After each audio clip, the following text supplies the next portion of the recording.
హ్మ్. పానవట్టం నేలమట్టంగా ఉండొచ్చు, లేదా అధిష్టాన పీఠం మీద ఉండొచ్చు. హ్మ్.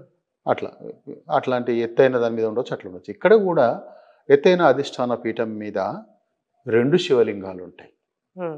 ఎక్కడా లేని విధంగా 2 2 శివలింగాలు ఉన్నాయి. శివలింగాలు. ఈ 2 శివలింగాలకు 2 పేర్లు ఉన్నాయి. హ్మ్. ఒకటి ముక్తీశ్వరుడని, హ్మ్. 2 కాళేశ్వరుడని. హ్మ్. ముక్తీశ్వరుడు అంటే ముక్తినిచ్చేటువంటి శివుడని, కాళేశ్వరుడు అంటే కాలయముడని హ్మ్. యమధర్మునికి చెప్తారు. దానికి మహాకాలుడని ఈ శివునికి కూడా పేరుంది. హ్మ్.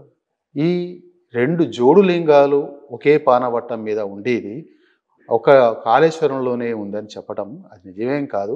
ఆ దగ్గరలో ఈ కరీంనగర్లో ఉన్నటువంటి ఇది మహారాష్ట్ర బార్డర్లో ఉంటుంది మనకిది హ్మ్. కాళేశ్వరం. హ్మ్.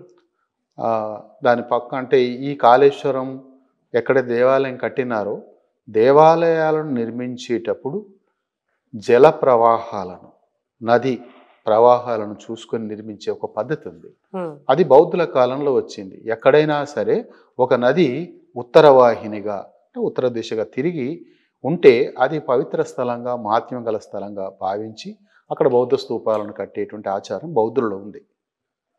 ఈ కాళేశ్వరంలో కూడా గోదావరి, ప్రాణహిత నదులు 2 కలుస్తాయని. హ్మ్.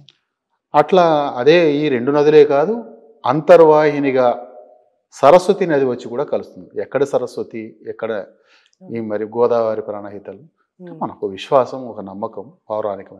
హ్మ్. దీన్ని దక్షిణ త్రివేణి సంగమం అని పిలుస్తారు. హ్మ్. కనబడే 2 నదులు, కనబడని ఇంకో నది కలిసి మొత్తం 3 కలిసినాయి కాబట్టి దక్షిణ త్రివేణి సంగమం అని చెప్తున్నారు. హ్మ్. ఈ దక్షిణ త్రివేణి సంగమం ఒడ్డున కట్టినటువంటి దేవాలయం కాళేశ్వరం. కాళేశ్వరం. ఈ జోడు లింగాలలో ఒక లింగానికి రంధ్రం ఉంటుంది, ముక్తేశ్వరుని లింగానికి. దానికి ఒక ఆ రంధ్రంలో ఎన్ని నీళ్లు పోసినా కూడా బయట రాకుండా పోతాయి. ఎక్కడికి పోతాయి తెలియదు అని అంట. హ్మ్. వాస్తవంగా ఎప్పుడైనా కూడా మీరు చాలా దేవాలయాలలో ఇక్కడ కూడా హైదరాబాద్లో కూడా ఒక దగ్గర శివలింగం ఉంటుంది, ఎప్పుడు నీళ్లు పోతుంటాయని. ఆ! అవన్నీ మహత్యం అని చెప్పుకోవటం కాదు. ఒక సహజ సిద్ధంగా ఉన్నటువంటి నీటి ఊటలకు ఆధారం చేసుకొని అక్కడ కల్పిస్తే ఆ శివలింగం మీద నీళ్ళు వస్తున్నాయి. హ్మ్. ఇక్కడ కూడా ఈ శివలింగానికి ఏర్పడ్డ రంధ్రము అది ఎక్కడైతే ఉందో అది ఎక్కడో బండ పగుల నుంచి వెళ్ళి అది నదిలోకి వెళ్ళి కలిసిపోతుండాలి. ఆ! లేకపోతే నీళ్ళు ఎక్కడికి పోతాయి? అవును. అది దారి అక్కడ చేసుకొని వేల సంవత్సరాల నుంచి పోస్తున్న నీళ్ళని ఎక్కడ పోవాలి? అక్కడ పెద్ద మడుగైపోవాలి కదా. అదేం లేకుండా వెళ్ళిపోతున్నాయంటే ఆ నీళ్ళు పోయే దారి ఉంటుంది. హ్మ్. సహజ సిద్ధ దాన్ని ఒక మహాత్మ్యంగా చెప్పడం అనేది భక్తితో, భక్తితత్వాలతో మనం మనం మహత్యంగా చెప్పుకునేది, చూస్తున్నాం. మనం హ్మ్. మహాత్మ్యంగా చెప్పుకుంటున్నాం. హ్మ్. కానీ అది సహజంగా జరిగేదే.